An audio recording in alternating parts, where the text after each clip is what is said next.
आज इस बात को पूरा एक हफ्ता हो गया जब देश ने एक मॉफ्ड वीडियो में राहुल गांधी की तस्वीर एक सैनिटरी पैड पर देखी थी। एक वीडियो आता है जिसमें एक व्यक्ति पैड की अनबॉक्सिंग कर रहा है। पहले तो पैकेट पर राहुल गांधी की तस्वीर दिखती है और फिर उसमें एक पैड निकलता है। पैड के विंग्स खुलते हैं और फिर पैड पे भी राहुल गांधी की तस्वीर दिखती है। कुछ देर में एक और वीडियो सामने आता है जिसमें एक सो कॉल्ड कॉमेडियन सर पे पल्लू रखकर महिला के गेटअप में है और कह रहे हैं, राहुल जी आप कहां तक जाइएगा, अब इस पैड को हम कैसे लगा पाएंगे, हमें तो बड़ी शर्म आ रही। नमस्ते, मेरा नाम प्रतीक्षा है और आप देख रहे हैं म्याऊं एक बार फिर लल्लन टॉप पर। यूं तो भारत में हर तथाकथित फ्रीबी और सरकार की तरफ से मिलने वाली तमाम चीजों पर नेताओं की तस्वीरें दिखती हैं, लेकिन जब मामला सैनिटरी पैड का हो तो चिराग पासवान के शब्दों में, आप उस पैड को देखिए, आप उसकी पैकिंग देखिए, आप देख के असहज हो जाएंगे। मुझे देख के ताज्जुब हुआ। कांग्रेस देश की सबसे पुरानी पार्टी है और उसके बाद आप इस तरीके का पॉलिटिकल स्टंट पब्लिसिटी के लिए आप अपना रहे हैं, ये कतई उचित नहीं है। मैं इसकी निंदा करता हूँ। इस हिचक भरे देश में राहुल और कांग्रेस ने आखिर ऐसा किया ही क्यों? क्योंकि महिला वोटर को रिझाना इज इन दीज डेज। ऐसी कोई पार्टी नहीं है जो औरतों के लिए स्कीम्स और कैंपेन्स ना लेकर आ रही हो, चाहे वो फ्री बस राइड्स हो, साइकिल बांटना हो, उनके खाते में सीधे पैसे पहुंचाना हो, वगैरह वगैरह। बिहार की बात कर रहे हैं तो शराबबंदी भी महिलाओं को खुश रखने का सबसे बड़ा उदाहरण है। एक्सपर्ट्स मानते हैं कि बीते कुछ वर्षों में ये धारणा बदली है कि महिला तो उसी को वोट देगी जिसको उसका पति या पिता देगा। माने महिला अब एक इंडिपेंडेंट वोटर के रूप में उभर रही है, जो इस बात को अप्रिशिएट करने में सक्षम है कि सरकार उसके लिए, खास उसके लिए कुछ कर रही है। इसलिए वो खुद को मिलने वाले लाभ को ध्यान में रखकर वोट करती है, ना कि वहां जहां पर घर के पुरुष कह रहे हो। जाहिर है कि अब जब बिहार में साल खत्म होने के पहले चुनाव होने ही हैं, तो महिलाओं को लुभाने के लिए सभी हथकंडे अपनाए जाएंगे। इसलिए कांग्रेस पार्टी का फ्री पैड्स बांटना कोई आश्चर्य की बात नहीं है। आश्चर्य लोगों को पैड पर राहुल गांधी की शक्ल देखकर हुआ, जो बाय द वे फेक है। वीडियो में दिखाया गया पैड तो फर्जी है ही। फैक्ट चेक बताता है कि पैड के रैपर पर भी राहुल गांधी की शक्ल नहीं थी, बल्कि उस कार्डबोर्ड बॉक्स पर थी जिसमें पैड्स का पैकेट रखा गया था। कुछ बॉक्सेस पर राहुल की तस्वीर थी और कुछ पर उनकी बहन और वायनाड से सांसद प्रियंका गांधी की तस्वीर थी। वीडियो बनाने वाले रतन रंजन ने खुद भी एक पॉडकास्ट में कह दिया है कि उन्होंने कभी दावा नहीं किया कि ये वीडियो असली था।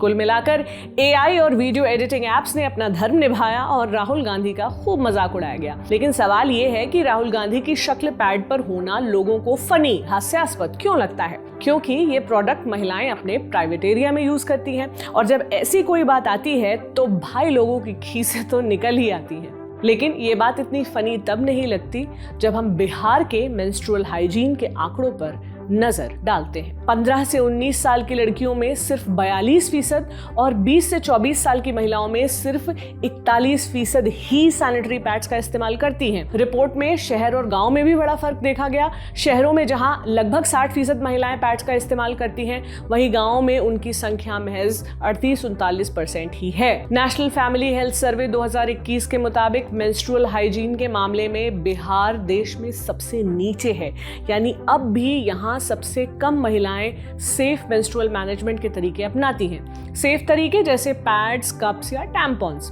इनका प्रतिशत 59% था, यानी 41% महिलाएं कपड़े या अन्य अनसेफ तरीकों का इस्तेमाल कर रही थी। जबकि सर्वे के मुताबिक देश का जो स्तर है उस पे 77% महिलाएं सेफ प्रोडक्ट्स यूज कर पा रही हैं। दुखद ये है कि बहुत सी लड़कियों को जब पहली बार पीरियड्स आते हैं तो उन्हें समझ ही नहीं आता कि ये क्या हो रहा है। स्कूलों में इसकी ठीक से पढ़ाई नहीं होती और घर में भी शर्म के मारे कोई नहीं बताता। ऐसा भी माना जाता है कि पीरियड्स के समय लड़कियां अशुद्ध होती हैं, उन्हें मंदिर नहीं जाने दिया जाता, खाना नहीं बनाने दिया जाता, अचार नहीं छूने दिया जाता और कई कल्चर्स में अभी भी उन्हें अलग बैठा दिया जाता है। ऐसी कुरीतियों के चलते कभी इस मसले पर ओपन डिस्कशन नहीं हो पाता और टैबू होने के कारण पीरियड के बारे में दबे छुपे शब्दों में ही हमेशा बात होती रहती है। गांव में या छोटे शहरों में पैड मिलते ही नहीं और जो मिलते हैं वो इतने महंगे होते हैं कि हर कोई उन्हें अफोर्ड नहीं कर सकता। इस वजह से लड़कियां गंदे कपड़े, राख या पुराने ऐसे कपड़े इस्तेमाल करती हैं जिनको कभी दिन की धूप भी देखने को नहीं मिलती है। ये सेहत के लिए कितना हानिकारक हो सकता है, इसकी कल्पना आप खुद कर सकते हैं। फ्रीलांस पत्रकार रचना प्रियदर्शनी की बिहार के स्कूलों में मेंस्ट्रुअल हाइजीन पर 2023 की एक रिपोर्ट के मुताबिक पटना हाईकोर्ट के निर्देश के बावजूद बिहार के स्कूल्स पैड्स की वेंडिंग मशीन नहीं लगा पाए हैं। युवा लड़कियों में मेंस्ट्रुअल हाइजीन की समस्या कितनी गहरी है, ये समझा मैंने रचना प्रियदर्शिनी से। ग्रामीण इलाकों में जो स्कूल हैं वहाँ माहवारी सुरक्षता की स्थिति अभी भी बहुत बेहतर नहीं कही जा सकती। हाँ, कुछ निजी संस्थाएं और निजी प्रयासों के बदौलत जो शहरी जो क्षेत्र हैं या शहरी क्षेत्रों के आसपास के जो इलाके हैं वहाँ पे स्थिति ज़रूर बेहतर हुई है। कई स्कूलों में वेंडिंग मशीन्स लगाए गए हैं, कई स्कूलों में स्कूल लगातार लेके बच्चों के साथ और किशोरियों के साथ वर्कशॉप्स किया जा रहा है। इवन लड़कों को भी उसमें शामिल किया जा रहा है, जो कि बहुत ज़रूरी भी है, क्योंकि लड़के अगर इसके बारे में जानेंगे तो वो अपने घर में बहनों को, भाभी को, माँ को बेहतर सहयोग कर सकेंगे। पटना के बालिका विद्यालयों में खराब सैनिटरी ढांचे को लेकर कई जनहित याचिकाएं दायर की गई हैं। इनमें से एक मामला 10 अप्रैल 2018 को एक हिंदी अखबार में छपने के बाद खूब हाईलाइट हुआ था, जिसमें पटना के लड़कियों के स्कूलों में शौचालयों की बेहद खराब स्थिति को दर्शाया गया था। इस रिपोर्ट को गंभीरता से लेते हुए पटना हाईकोर्ट ने स्वतः संज्ञान लिया और अपनी रजिस्ट्री को इस पर जनहित याचिका दर्ज करने का निर्देश दिया।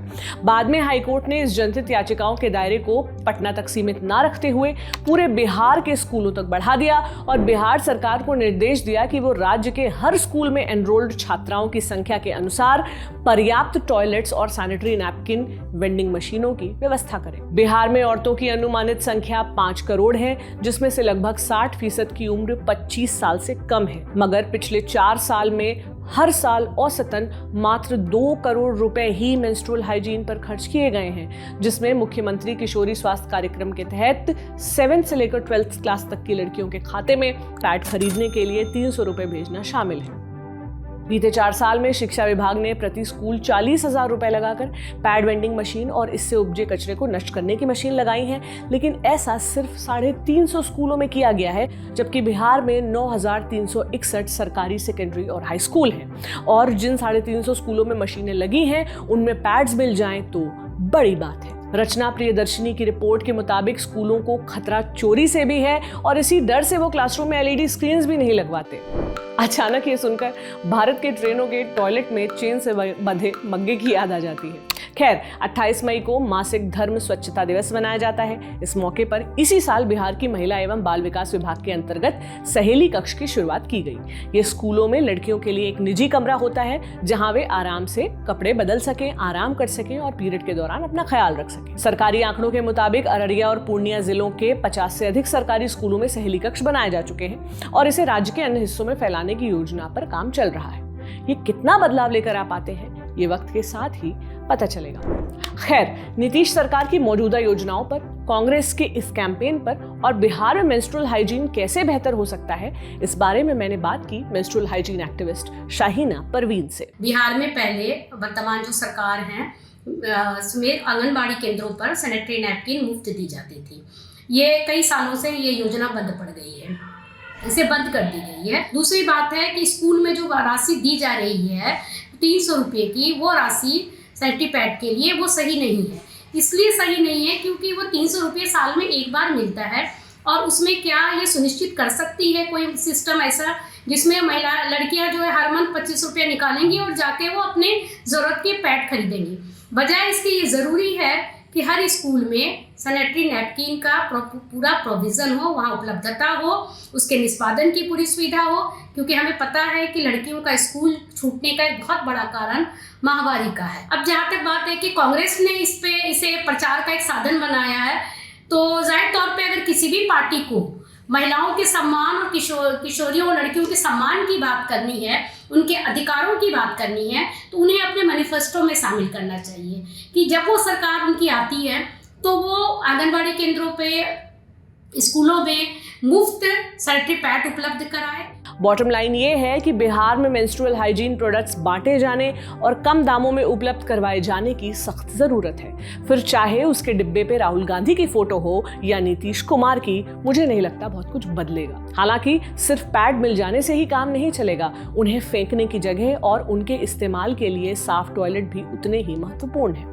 साथ ही जरूरत है स्कूलों में मेंस्ट्रुअल एजुकेशन की, जिससे लड़कियां हर महीने पीरियड के चलते 3 से 4 दिन की छुट्टी लेना बंद कर सकें और टीनेज में आते ही अपनी पढ़ाई छोड़ने को मजबूर न हो। आज जब पूरे देश में इस बात पर बहस चल रही है कि मेंस्ट्रुअल लीव होनी चाहिए या नहीं, बिहार ने 1990 के दशक में ही ये कदम उठाकर देश का ऐसा पहला राज्य वो बन चुका था जो सरकारी दफ्तरों की नौकरी पेशा औरतों को पीरियड के वास्ते अतिरिक्त छुट्टियां दे रहा था। इसे आज क्रांतिकारी कदम माना जाता है। ये आयरनी ही है कि यही राज्य मेंस्ट्रुअल हाइजीन में इस वक्त देश में सबसे पीछे खड़ा है। अब जब महिला वोटर्स को देश में होने वाले चुनावों का प्रमुख सब्जेक्ट माना जाने लगा है, क्या हम उम्मीद कर सकते हैं कि इस फील्ड में बिहार में सुधार होगा? क्या राय है आपकी? कमेंट बॉक्स में जरूर बताएं। आप अपनी राय मुझे मेल भी कर सकते हैं dlallantoppp@gmail.com पर। अपना ख्याल रखें। शुक्रिया।